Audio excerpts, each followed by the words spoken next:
Hello, everyone. Welcome back to Word Wondering. Today we will be continuing our journey through the Holy Bible in Genesis chapter 13.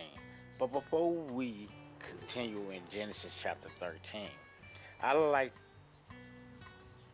to give you a perspective of what I think about Genesis chapter 13.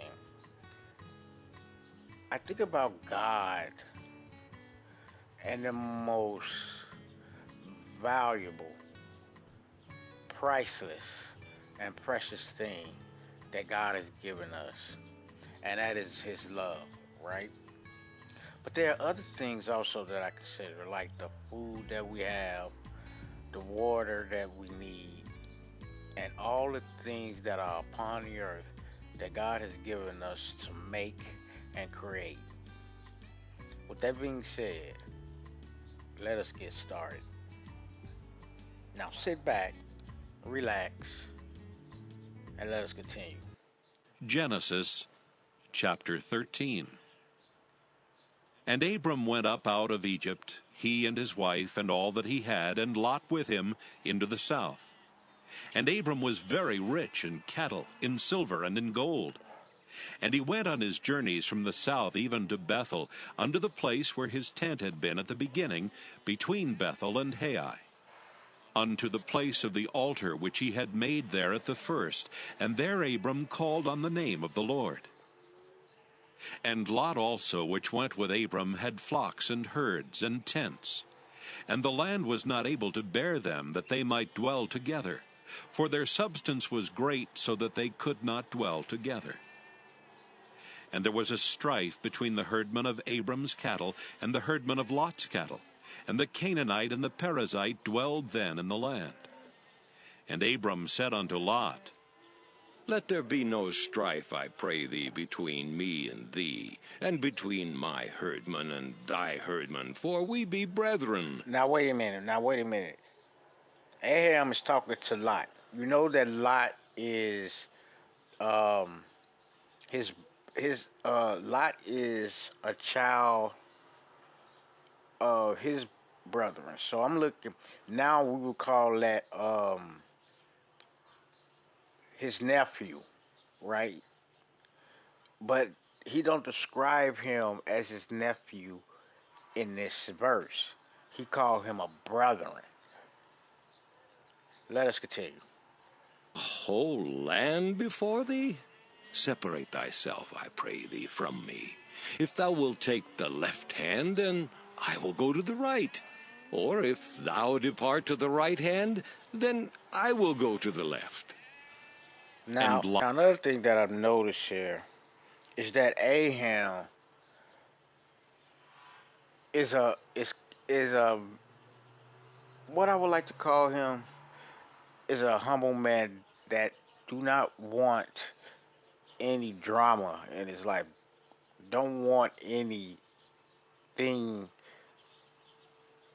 to cause trouble, right? That's the way I look at Aham.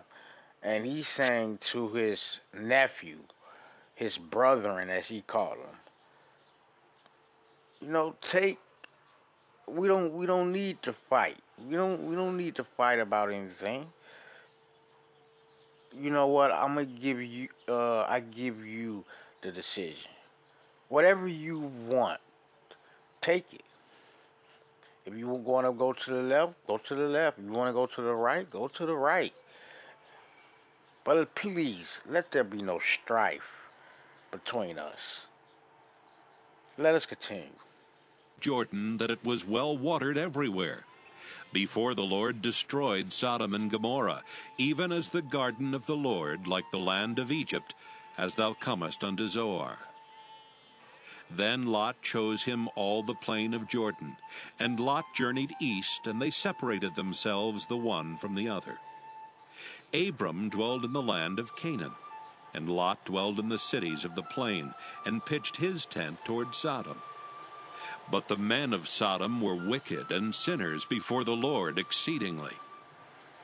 And the Lord said unto Abram, after that Lot was separated from him, Lift up now thine eyes, and look from the place where thou art, northward and southward, and eastward and westward. Now wait a minute, For but all the Lord is saying to Aham, right? In Genesis chapter 13 and 14, right? He said, lift up thou eyes and look from the place where thou art, northward and southward, eastward and westward. So that's pretty much everywhere that he looks. This is my perspective. That's everywhere that he looks. And as we continue throughout the Bible, the Lord is saying to Abraham that I'm going to give you this land. I'm going to give you all of this land, not some of this land, but all of this land. And I have talked to a couple of no, I have not talked, but I have listened to a couple of pastors, and they s- explain this as a promise from God that everybody, not only your seed, uh, because the way we look at it, we looking at seeds descendants. That's the reason why we have the Israelites, um, the Jews and stuff like that consider themselves to be a part of this promise that God has given them. But the thing that the pastors have told me is that these are not just like descendants of his, but that's going to be everybody that believes in our Lord and our Savior Jesus Christ, right?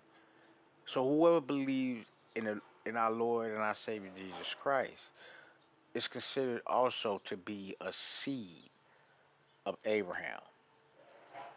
Let us continue. thy seed forever, and I will make thy seed as the dust of the earth, so that if a man can number the dust of the earth, then shall thy seed also be numbered. Arise, walk through the land in the length of it and in the breadth of it, for I will give it unto thee. Then Abram removed his tent, and came and dwelt in the plain of Mamre, which is in Hebron, and built there an altar unto the Lord. All right, we have journeyed through the Genesis chapter 13. Before I leave, I just like to give you guys an understanding. I like to hear other people's perspective of how they take what the Word of God is telling us, so I can examine it and see it from a different point of view. Again, I am thankful that you guys have joined me. I would appreciate if you will leave your comments in the comments below. I will read them and reply. And remember, everyone, treat everyone the way that you would like to be treated. Peace.